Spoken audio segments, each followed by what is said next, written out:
Tia Bia, você nunca falta. Agora que você vai faltar, é um momento sagrado pra nós. Justo no último dia. E é isso mesmo. Ah, fiquei de mal. Vindo.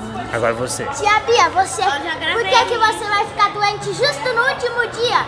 Sua chata. Ô tia, por que você vai ficar no último dia bem doente? Você podia vir, tá? Você eu não sei o que, mas você é muito chata, tia. Até minha mãe tá aqui, olha. Principalmente o tio Robson. Aí a mãe dela. O palhaço doido. Por que você faltou, vai? Porque ela tá com infecção. É infecção. Vamos. Queremos tia Bia.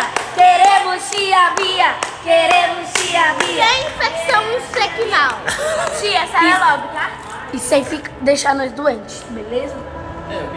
Não passa essa doença para mim, pelo amor de Deus. Se passar doença pra mim, olha o que vai acontecer.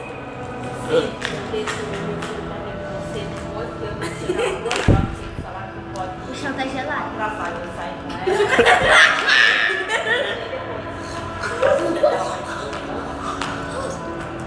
Morreu! Viu? Por isso que nós queremos tia Bia. Queremos tia Bia. Queremos tia Bia. Queremos tia Bia. Queremos tia Bia. Queremos tia Bia. Pera aí, eu tô vendo o vídeo. Tio, E aí? tio, põe aqui rapidinho. Volta. Filma a mãe da Jéssica. Fala. Aê!